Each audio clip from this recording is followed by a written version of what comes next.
watching Inside Automotive with Jim Fitzpatrick. As we know, new car prices have increased substantially since the onset of the pandemic 3 years ago, just a few years ago it seems, but putting a spotlight on the value of used cars today. They're worth more now than ever. So joining us now to give us his insight into what his market looks like and used cars overall is David Simches, who is the Group Used Car Director for Crown Automotive Group. So David, thank you so much for joining us on the show. Oh, and likewise, thanks for having me, Jim. Sure. So, as I mentioned in the beginning, the average price of a new car is almost $50,000, and used cars seem to be just behind that.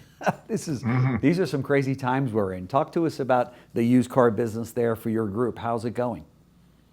Happy. It's going fine. When you say that just behind pricing on used cars, it really makes used cars fall into that affordability factor that's going on out there. Sure. Particularly with the higher interest rates, right? So you can get a little bit lower interest rate on a new car. So you throw a used car next to it that's slightly less in price with a higher rate. It's just as unaffordable. Yeah, that's a very good point. That being said, though, are used cars still in as much of a demand as they were this time last year? I mean, when inventories were so thin, everybody was running to get every used car they could get their hands on to sell on their lots.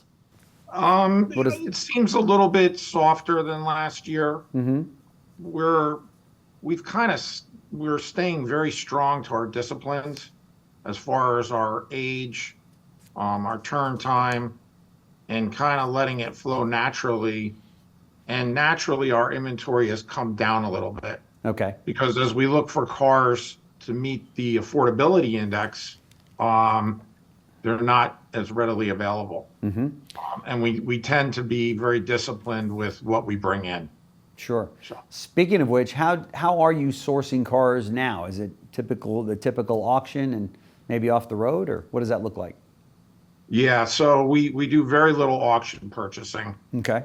When you talk about off the road or from a consumer, we really look at the showroom appraisal process, the sight unseen appraisal process.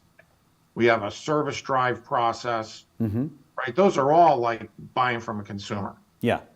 So we attack those heavily. Obviously, on the new car side, we've seen the almost the whole process move online. I mean, consumers today are doing so much more of the sales process and the trade allowance and filling out credit applications and what have you, so that by the time they get to the showroom, the vast majority of the deal is done, and they're just using the showroom as kind of a place to confirm their purchase and validate it, and then do the final paperwork and take delivery there, right? Is that the same? Do you find that to be the same in your market with used cars? Oh, yeah. Mm-hmm. Typically we've called it in our industry the save a deal meeting, Sure. right? So you look at the appraisals you've done over the last couple of days or a week, and you huddle up, hey, is there more money here? Let's call the customer. And Jim, the save a deal meeting is becoming obsolete because customers that leave your showroom, they're just pulling over and they're selling their car on their phone, right? There is no time for a save a deal meeting. No. We really want to try to set up which is our next step is I want to set up a 2-tiered appraisal process where we're giving 2 eyeballs on the appraisal, right? Like back in the day when you had a car that you weren't quite sure of, you'd ask one of the other managers to come out and walk around it with you. Sure. Right? Get their opinion. That's right. We really need to make sure that we're spot on the value right away first time. There is no time for a save a deal meeting. So right. It is really speeding up. That's right. There's no such thing as a working number anymore to give a salesperson. You got to be all in on that first pencil, right? Otherwise you might miss the deal.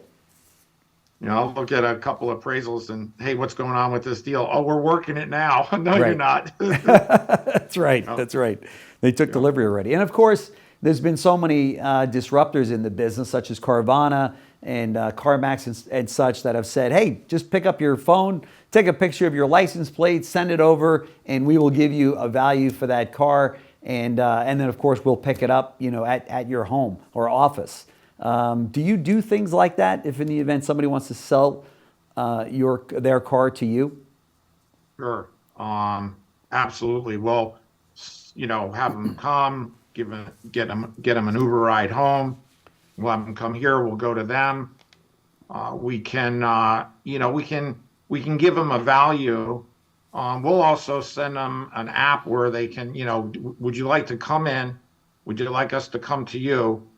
Or would you like to do it virtually? Yeah. Like, we'll send you an app. You can take the pictures and you can fill out the questionnaire, and we'll give you a hard number. Right. So.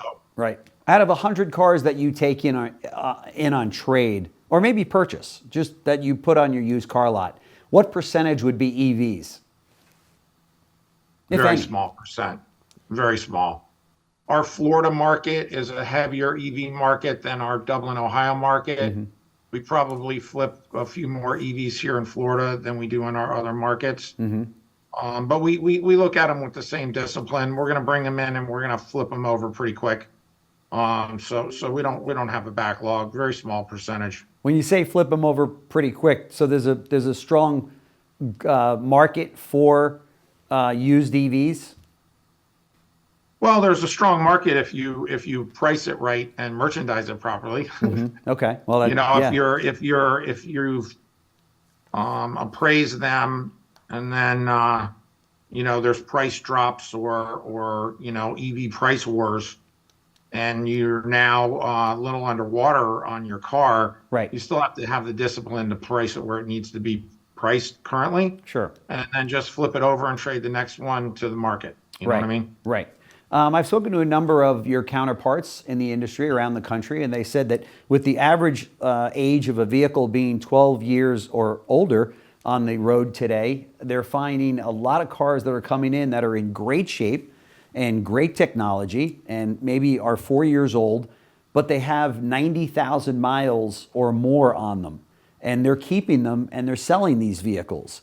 Where do you stand on that? What do you do with a 95,000 mile, 4-year-old or 5-year-old car that's in mint condition, everything works, the car looks great, looks just like the new one's rolling off? Do you keep a car like that? Absolutely.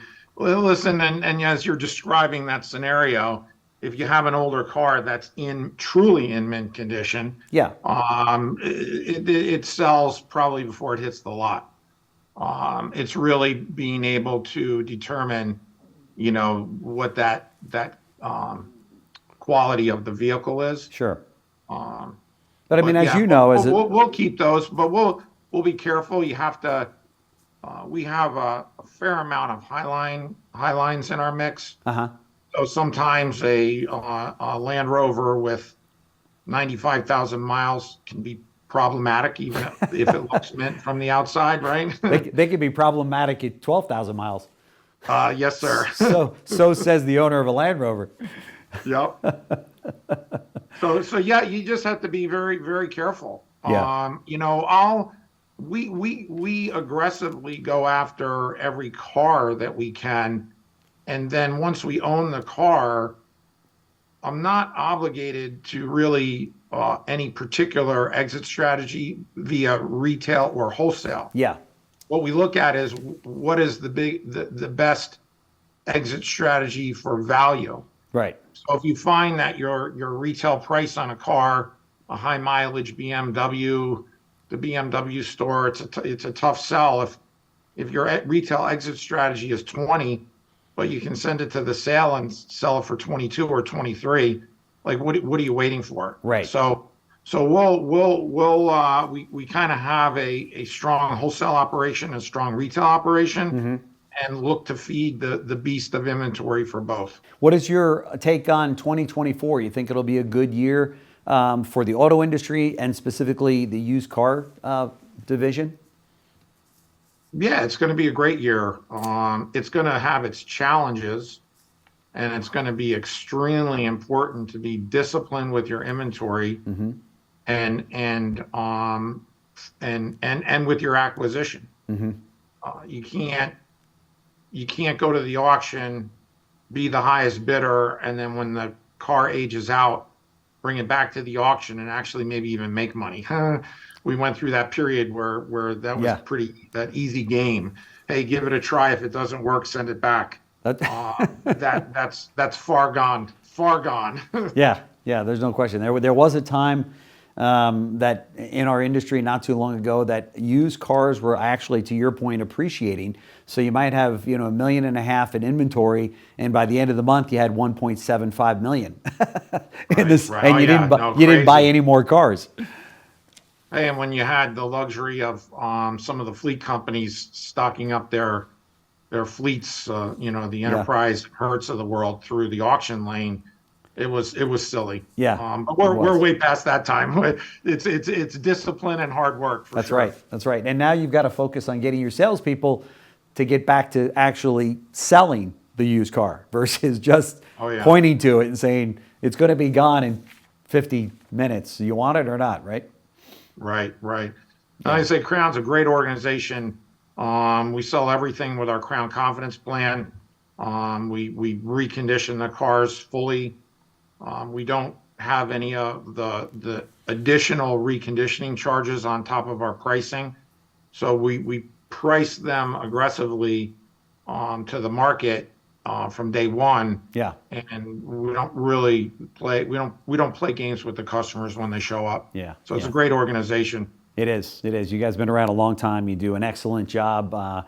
So keep up the great work. David Simches, so the group used car director for Crown Auto Group in Florida and Ohio, I think you said, right? And Tennessee. In Tennessee. Yep. Wow, 3 states. That'll keep you busy. So thank you so much for joining us here on CBT News. Very much appreciated. Love to do a follow-up with you to see how things are moving along. Super. Nice meeting you, sir. Great. Nice meeting you. Thank you.